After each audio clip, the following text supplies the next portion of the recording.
With those wonderful first two sayings of Jesus, we move on to the third one, and that is recorded in the Gospel of John, chapter 19, verses 26 and 27. When Jesus therefore saw his mother and the disciples standing by, whom he loved, he saith unto his mother, Woman, behold thy son. And verse 27, Then saith he to the disciple, Behold thy mother. And from that hour the disciple took her unto his own home. It's a very beautiful passage. So far we have been listening, we understand the background. Jesus is now hanging on the cross. We know the journey he took through. He carried the cross all the way. He's come to Golgotha. He's in pain, excruciating pain. He's shedding his blood on the cross. And right there on the cross, the Bible records in the Gospel of John that at the cross of Jesus was Jesus' mother, Mary Magdalene, and Jesus' aunt, Mary, and John, the disciple who loved Jesus very much. And in spite of the pain that Jesus was going through, he was absolutely God and he was absolutely man. And he looked at Jesus, he looked at his mother, and with compassion, he sees a widow crying there. A widow who's got so much pain looking at her 33-year-old son hanging on the cross. Those of us who are mothers, we know the pain when our children go through some physical pain. We hurt within. And here, Mary standing all alone, no kith and kin around her. She looking up to Jesus, crying, weeping, and then remembering the words of Simeon who said, a sword will pierce your heart, which is recorded in the Gospels for us. And even as she's going through that situation, Jesus looks with compassion. He looks with love. And he says, woman, here's your son. When I was still growing up, I was very upset that Jesus called his mother woman. But the context is not that. That is not the focus in this passage. The focus is the love that Jesus is expressing towards his mother.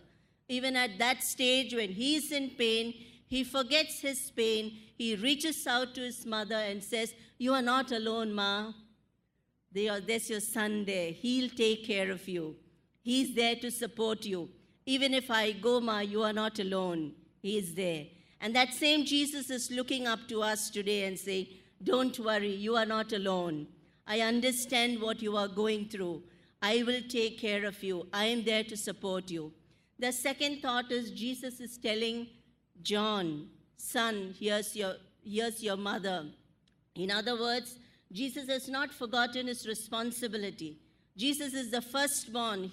He is supposed to be taking care of his mother.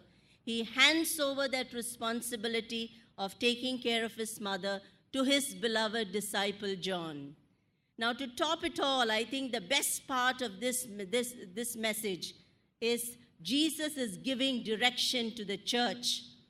This is Jesus' way of telling the church, telling John, now you are a family.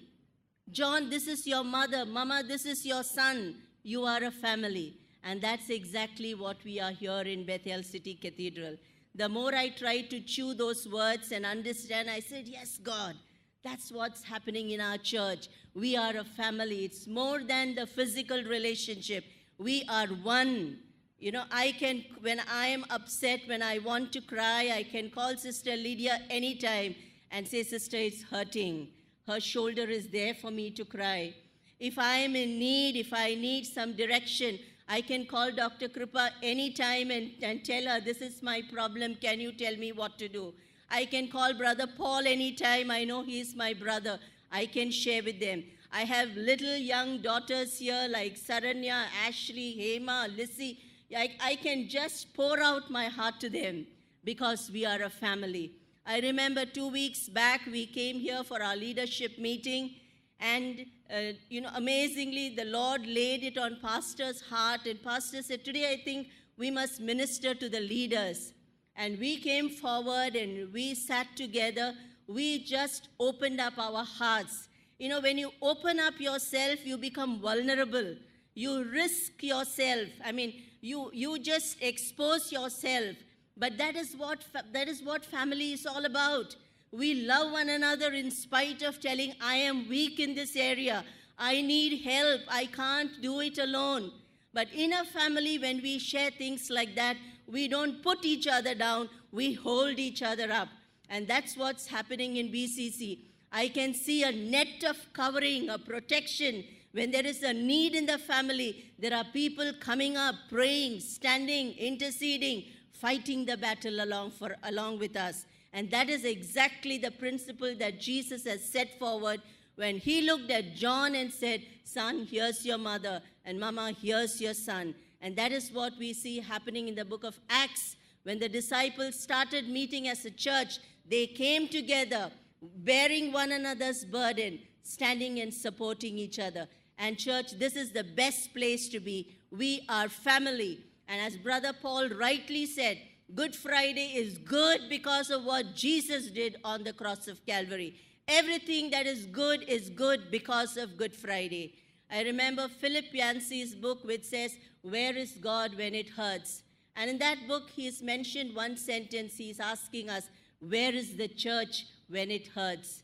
So my dear friend, I remember our pastors teaching us, find a fault and find a need and meet that need. We are supposed to look around, find a need in the church, find a need in the family, and meet that need in the family. And we'll see BCC growing in the sight of God. Praise the Lord.